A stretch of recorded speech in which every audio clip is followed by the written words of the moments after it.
I will say that much like fucking Shakespeare in Love, this movie steadfastly bats back all of my attempts to hate its fucking guts. It charms the fucking shit out of you. I am watching a formula movie made by a guy. Well, really, this is Richard Curtis. I mean, like, it's a long list of formulaic rom-coms that use every trick in the book, yet the presence of these two movie stars, and again, I don't even really like her that much. I mean, we have a rule in this house. I mean, my wife is like steadfastly anti-Julia Roberts. She's I know. radiant in this fucking movie, and their chemistry is superb. My wife goes, well, she's basically just playing herself, and I said, and that's why I think this work. That's why I think this works. The part where her brother asks bullshit, right? The part where her brother or his brother or friend, I guess not brother, friend, asks how much money she made for her last acting 15 role. million one? Right, $15 million. And he's just like, oh. Yeah, their actual fee for this film, might I add. I'm rooting. They changed it. It was $10 million, and they changed it to $15 million because that's how much money she was making. I mean, this is by the fucking numbers. I am fucking rooting for them by the end of it. I can't. I'm a fan of genres in general. I think that's the most fascinating thing about films: westerns, melodramas, films noir, rom-coms are great because they have so many rules. Rom-coms have, I even wrote them down. There's a ton of rules about how rom-coms work, and this hits every single one of them. Pretty much. It's like going into a cathedral and seeing the stained glass of the 12 Stations of the Cross. And this is the only time anyone in history has ever compared this movie to a fucking cathedral. The thing is, I just want to everything laid that has out, never happened. You were the first person to ever have that thought. True. Now it's long overdue. Well, now it's a first. But everything's laid out perfectly and in vivid color, basically, all the way through to the end.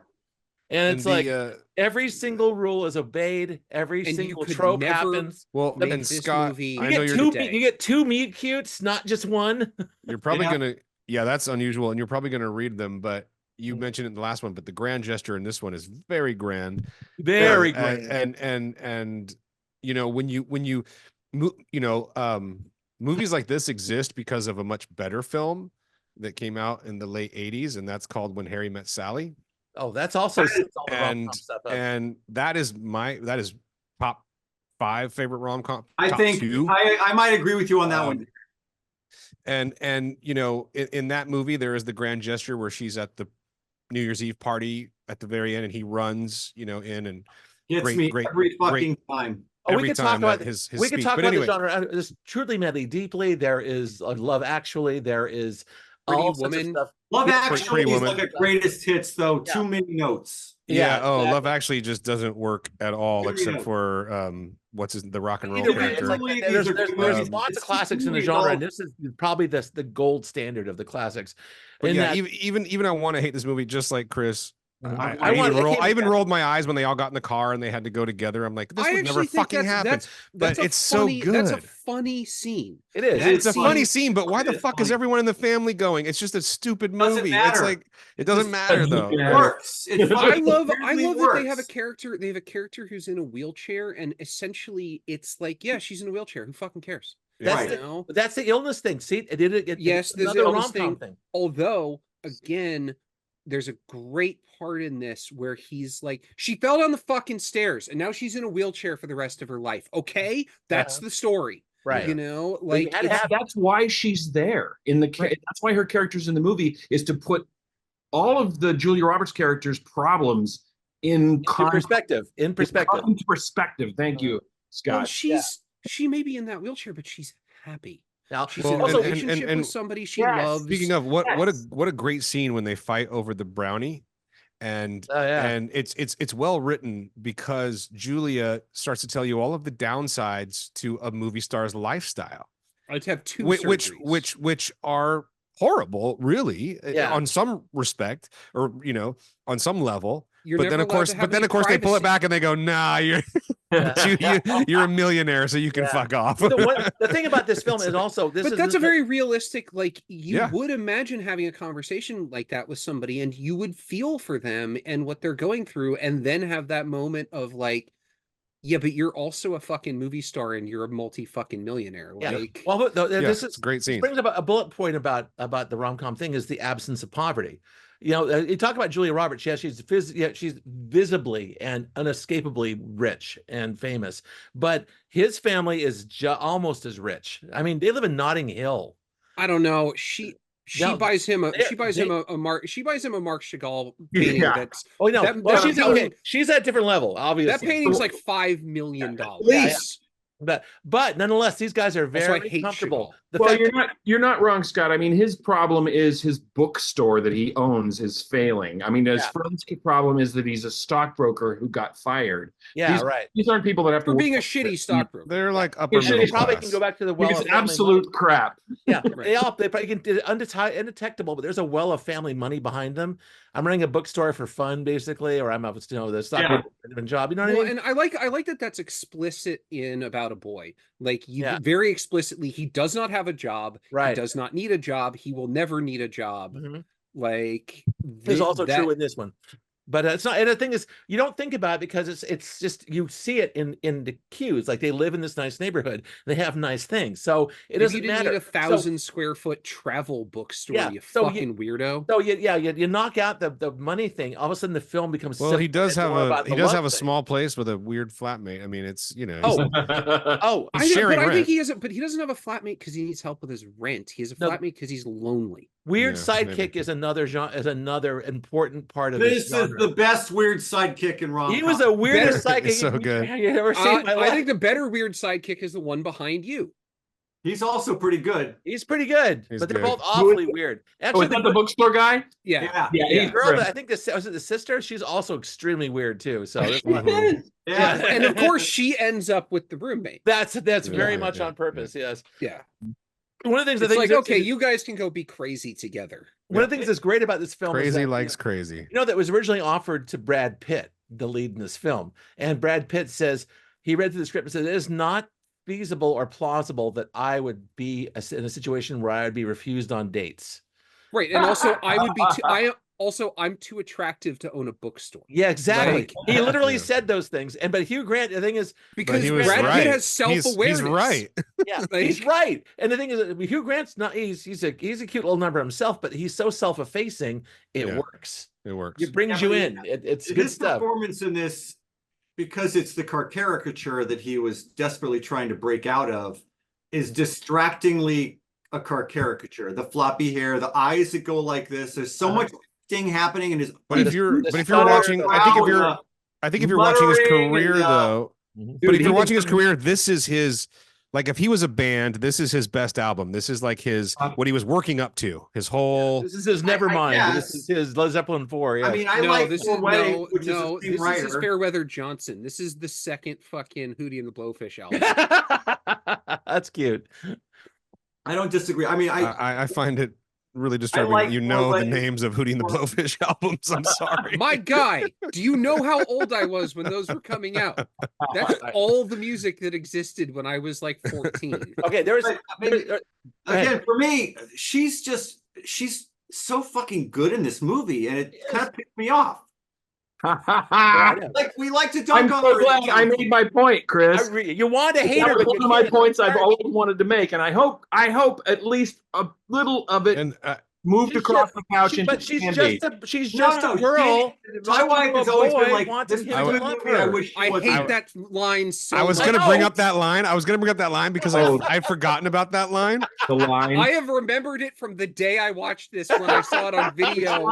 We don't even have to say but it's actually so talking to a boy, blah blah blah. It's actually so good in regards to rom-com lore, or that I actually this time around I was like, wait, did they fucking take that, or did this make that up? That made this because I couldn't Everyone remember. else took it. Well, because it's like that was actually the grand gesture. But it's actually derivative of the line from Love Story. loving someone means never having to say you're sorry. Sorry, yeah. It's one of those, and they did it here, and it's lived on fucking time. God damn it! It's true.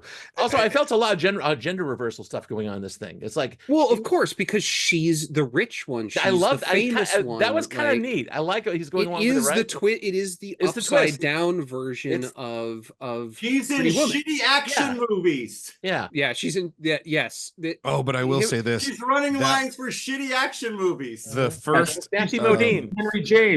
I couldn't stand the first needle drop, the first song. The music cue, in this movie sucks. it's Oh, so yeah. bad. Sucks. It's So so bad. fucking This- bad. This. I can't fault That's a you for good using thing, the though. I can't fault the movie for using the soul song, stuff but from no. the 70s because I still kind of dig that stuff. I mean, it's That works. overplayed, but that fucking first song, I wanted to fucking cut my ears off my head. It's the Family Guy Randy Newman joke where he's just Oh. describing what's happening in the movie. Yeah, It's right. so bad. Now there's two points in this film that were just actually stopped all business in the house when watching it. One was when Alec Baldwin showed up as the boyfriend, right? Oh, that was Bonus great. Baldwin. I hit pause and I think I literally rolled around the floor. It was like I couldn't believe what just You happened. forget that he kept popping up in a bazillion movies. Yeah, it was a day player, but it was amazing. Where's this film So going? good. He doesn't show up again after that. And the second one was this horrible montage with He is that dealt with off screen. I don't think that, but I actually with that song playing. Oh my god! Ain't I no was like, sunshine. I was literally That's- yelling "boo!" Don't That's- listen to that. Oh, Scott, you have no heart. Just You have this no one heart. scene, Scott- John. Just this Scott, one what I will scene. say is that is maybe the only scene in this entire movie where the direction brings attention to itself, because it's like he's going to go through the 4 seasons. Uh-huh. Yeah. Show. Yeah, it's Super show. fun montage. Hey, you know what they should have I played didn't over it? The 4 Seasons. mind it. I didn't mind it. Talk like a Either- man. Talk like Either a- one. The Either one. band or Like the Vivaldi or Yeah. Or the band, 4 Seasons. Right? Yep. So that was only doing 2 Otherwise, points. this and the other one, there's no auteur anything going on in these movies. They're just getting decent performances out of movie stars. Yeah, they are. Yeah, but they did Hey, though. They hey, did. Julia Roberts and Hugh Grant, go be cute together. Right. Yeah. I mean, Yeah. like, and their chemistry is undeniable. And like I said, Who would say it doesn't work? It worked just fine. I like that movie's not fine. get- As if she wasn't in it. I would argue the movie is better because she is in it. And I Yes. Yeah, no argument. I think you're undervaluing the director, Roger Mitchell, who did a fantastic job. Yes, the material's great, script great, performance is great, but I think this film is beautifully directed. it's Okay. it's Say the very- guy who gave, but you're the guy who picked Le Weekend. They stuck those terrible pop tunes in some places that really are. I picked Weekend. Yeah, I didn't pick that. No, he Jim picked Le Naked. Weekend? He picked Okay, Naked. I apologize. No, we're talking about Roger Mitchell directed. no, film. I picked the late weekend. Okay, you're all in trouble. How's that? Oh, because I liked it. No, it's because it's terrible. Anyway, no, there's something. Well, what about You had 2 weekends? There's Weekend and Le Weekend. The one where they go to Paris and they burn the locals, and it's a Jim really Broadbent. long car crash. Yeah. in the Weekend. Not No, the that other was- one. Not that the, was- not that the was fun Godard. one. Oh, that That's- was that's mine. That's Not the the other end of the world. Not the end of the Jim world. picked one. Godard. Not Okay. the Godard one is different, yes, but Okay. this had all the. I think this was very much producer driven rather than director driven. It hit all the marks. Maybe. They Oh, they it's a wrote it. claymation? Yeah, they did a good job on this in terms I of would like argue let's- it's giving script. you everything you wanted in a No, rom- hold on. You're not giving what's his name who wrote this enough credit. Mike Newell. And by the way, when you look, No, the right Richard Curtis. Richard Curtis. I love Richard Curtis. He did. oh, no, I'm sorry, Richard Curtis. Yes, He's Curtis. Mr. He's Mr. Blackadder. You know that? You go exactly. I mean, he goes all the way back to I- like really funny British BBC shit. I actually kind of I kind of He's a hate terrific his writer. I kind of hate his sense of humor, but it fucking works. I It's don't like know. I Oh. laugh at 4 weddings every fucking time I see it. Okay. like I think I fucking hate him. Oh, but this it's- is this, sometimes this it is- works, wait, and I like got it. one. I got one for Chris. The point where the wacky roommate comes into the bathroom and sees Julia Roberts taking a bath, and he closes the door and says, I love "Oh that my, scene. thank you God." Thank you, Where'd God. they steal it? Where'd he steal it? From Animal House. Exactly, as a direct steal from Animal House. Okay, We'll wait, play Scott, with- you got to read the tropes for a rom com. So Oh, Oh, read them wait a out. minute. I want to before you get into it, I want to say something about Richard Curtis, who wrote 4 Weddings and a Funeral and Notting Hill and Bridget Jones' Diary and Love Actually. Which I love actually. You can't bat 1,000. Yeah, Bridget Jones' Diary is good. Love Actually. Meh. Here's the thing about Love Actually. Whoa. Wait, what? Chris just yelled his way into his connection drop. Oh, Chris, take a deep breath and start over again. It was bullet time. Curtis, if you put Love Actually back to if you exploded it and made it a half-hour anthology instead of trying to put all of those stories in one movie, I think would have worked. Individually, those stories are great. The one with the one where the Scottish guy goes to America will never, ever, ever work. I've seen that movie twice, and I cannot remember where all those hot girls were like about it. Where fucking like all those hot American girls go for him. To learn. God, go propose to the girlfriend. I mean, that shit's so good. That movie went through my brain twice. Once in the last couple of years, like Drano through Goose. I have no memory of that movie. Like, I never saw it, so I have no idea what you're talking about. I just want to finish my point about Richard Curtis because I looked up, these films on Wikipedia and realized how many things Richard Curtis had written. And yeah, he's the Blackadder guy as well. But I mean, for a screenwriter, he's a powerhouse because according to the articles about Four Weddings and Notting Hill, he picked the directors. Yeah, the screenwriter picked the directors for these films. It's like this next. He had the stroke at that time. Man. Again, I premise I mentioned earlier, you could never make this movie today. Like why not? Don't make movies like this because 9/11 happened. Okay, well, hold on. Expand on that because I'm kind of curious because this film, I think, well, rom-coms in general are dead. They tried to make them with Sydney Sweeney and they don't work anymore. Why do you think they can't make this viable anymore? Because these movies exist in a fantasy world that collapsed on 9/11. How? Like, I mean, so this is an end of history movie. This is Francis Fukuyama. Nobody has any problems. Democracy won. Like it can only exist in that world. When that door closed, things like this were on the other side of it. Like there's a lot of movies that you can't make anymore simply because we live in a world that is so much more cynical today than it was when this movie was made. In 1998, people you might be making the point for that we should make them again. I understand make what them you're good. saying. I'm just saying that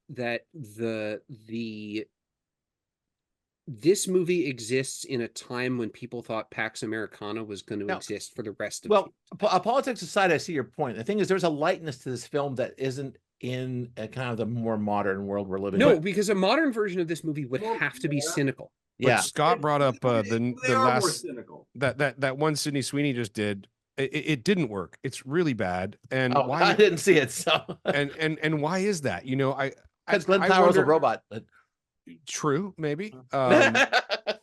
But no more so than Henry Cavill, who was a piece of cardboard. But anyway, he is. He's a cardboard. No, Henry Cavill's a great actor. He's just very terribly used in a lot of stuff. He's a really horrible. Anyway, you're saying actor. Anyway, but why don't they work? Is my question. Like, why can't we have another one of these? Not that I'm just saying, like, where's the writer for this? Put cynicism into this to sell it today. Yeah. And if cynicism is allowed to creep into the side of this movie, it's a cancer that eats it from the inside. True, that's a problem. Like this movie has to exist. I wonder though. I think that would be a good challenge. Like a house of cards. Right. Fall Guy is what we get. Fall Guy is what passes for a rom-com now. I didn't see that one. Is it good? I heard it was not very good. Okay. No. But see, I wonder. I would love it. I would love it if someone could make one of these today and just see. It would have to be. What was the movie about that we actually didn't record the episode for? About the guy who worked as in the bar mitzvah parties. Cha-Cha Real Smooth. Yeah. Cha-Cha Real Smooth is almost there. That movie works. That movie works and it's good, I think. But it's almost in this universe, but it still just isn't. Like there's still this like 15% difference in terms of how it sees the world that I just don't think you can get anymore. I think Cha-Cha Real Smooth is a great example of how it's about as close as you could get to this movie. Right, but it's still 15. But 15 degrees off. The film that worked better. But Cha-Cha Real Smooth, I think, is interested in, and I I don't know if it's the cynicism that you're talking about, and perhaps it is, but I think it's not like, whereas this sort of is like a fantasy world. I think Cha-Cha Real Smooth is interested in giving you that story in the real world, if possible. Cha-Cha Real Smooth is a fantasy world, but it is a fantasy world that is like not perfect. It's a Black Mirror fantasy world that's like our world, but just a little We different. know, weirdly enough, that the Cha-Cha Real Smooth, yeah, the other film in that week was I Love My Dad. Oh which yeah, is that was actually a a lot- great movie. Which is the most cynical movie I've ever Yes, seen. A and B is that's how this is what it's evolved to, basically. Is that's Right, that movie sucked. Both those movies were awesome. That's why I picked them. Hated it.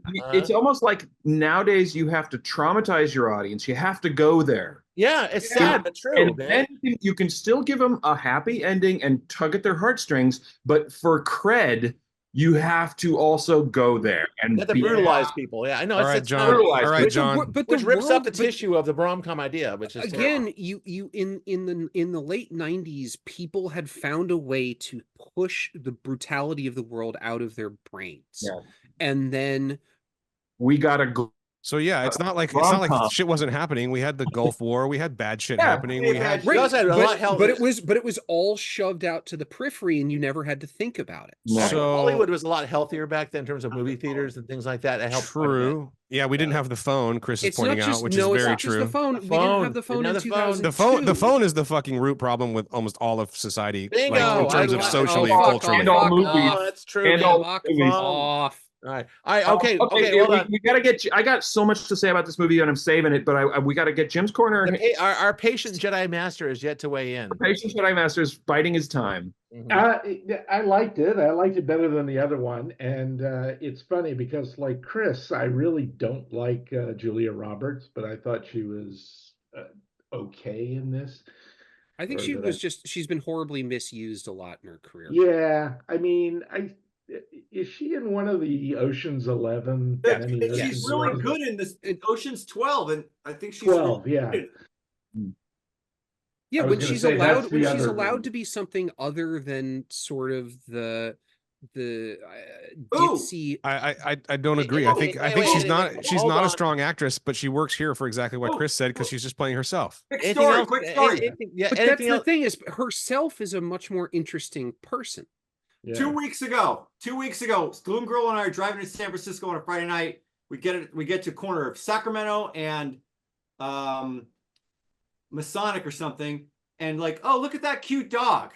And Sandy goes, yeah, Julia Roberts is the one walking it. Was she in town? I look up like, holy fucking shit, you're right. Julia Roberts has a fucking place in San Francisco. She's wow. She's walking her dog. Yeah, and a cute dog. Right in front of the car. Did you try to run her over? Danny was like trying to mash the fucking pedal, but I wouldn't let her. She did make an interesting. I didn't watch it all, but she did do an interesting project, a TV show a couple years ago. Also, there's a Netflix End of the World movie she just did. Yeah, I didn't see that. That's the dude. There's a reason that it wasn't her fault that sucked. That wasn't good, but the TV show was really interesting. The Remy Malek hacker show. I think she is a good actress, and I think hold on. There's a reason why we were all epically talking over Jim. Yeah, we didn't let him finish. Epically talking. You're right. All right. I did find both of these. I found myself congratulating you, John, that you were like a perfect antidote to. I was going to say, I am kind of tired of John counter programming Jim. Oh, to you? Yes. So we'll see next time I pick. You're to blame. Oh, okay. So it's one-upsmanship now. Yeah. Now it's personal. Cleanse this palate, motherfucker. You can't pick Come and See Again. We already did that. Right. They remade it as a rom-com. Yeah. Jim, I need your promise that you were going to pick Dirty Dozen and Eagle Has Landed. Oh, right. At some point in the future, I will. Oh, wait. Anyway, the rom-com. Wait, hold on. The rom-com version of Come and See is that film with Jude Law and Rachel Weisz in Stalingrad. Enemy at the Gates. I love that. Enemy at the Gates. It's a rom-com version of Come and See. Shit. Yeah, I mean, there's plenty of I know.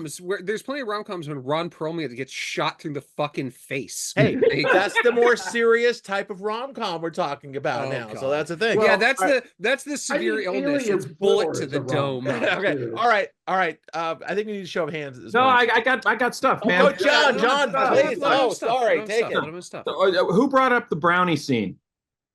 Not me. Tad. Last brownie, was it? I didn't know. That was the movie. It was me. I brought it up. How insightful you are, my friend. That dinner scene where Julia Roberts comes over. Okay, first of all, That's a good thing. Julia Roberts says, you know, okay, well, I want to see you again. And then they try to figure out a date. And Hugh Grant says, oh, well, I can't tomorrow. It's my sister's birthday party. And she says, okay, I'll come as your date. What a great thing in the screenplay that is, because it's like, they can go do something stupid like go to a restaurant or go to a movie. It's like, I wrote it down. It's like, no, let's do something totally real. This is my sister. These are my friends. And this is what it's like to know me. That's Hugh Grant's character, kind of like bringing her into his circle. So it's a test, not only for her to see what he's like, but for them to see what she's like. Will it work? Could it fuck up? My second date with my ex-wife was John and Sheila's fucking St. Patrick's Day party. Yeah. Right? And we're like, well, this guy's pretty annoying, but he's also kind of funny.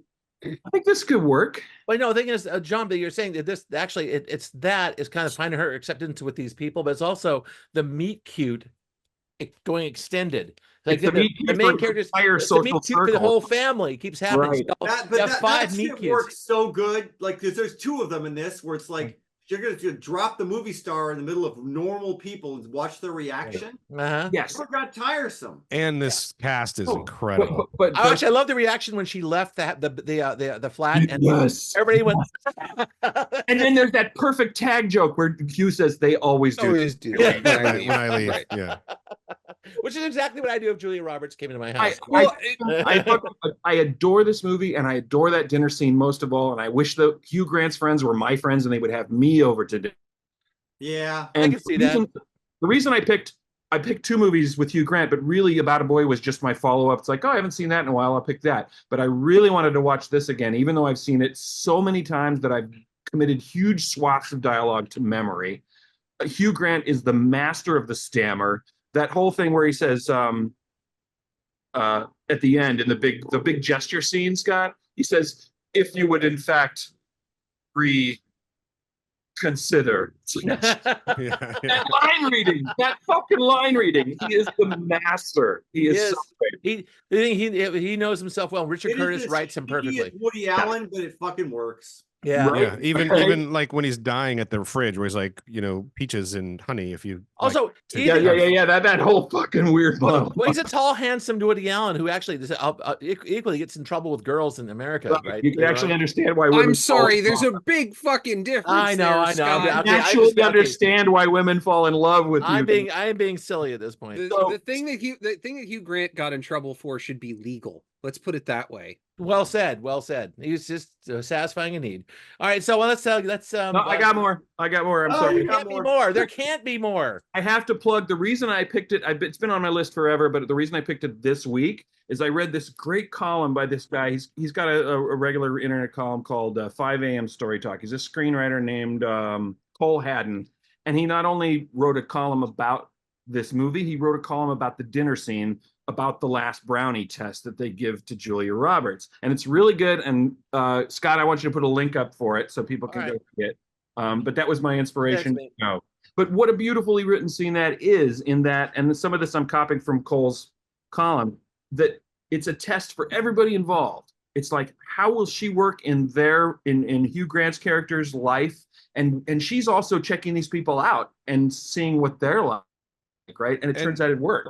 Either of them be normal about it. Can I also add on to that really quickly? Troublesome situation. It's just one of the ticks on the thing. That's what's going on. They're somewhat starstruck by her, but they actually like take the piss out of her, right? There's a charm, not to derail or distract you, John. You can keep going, but the brownie scene, which I brought up earlier, and they do it again when they're around a table at the failed restaurateur's restaurant.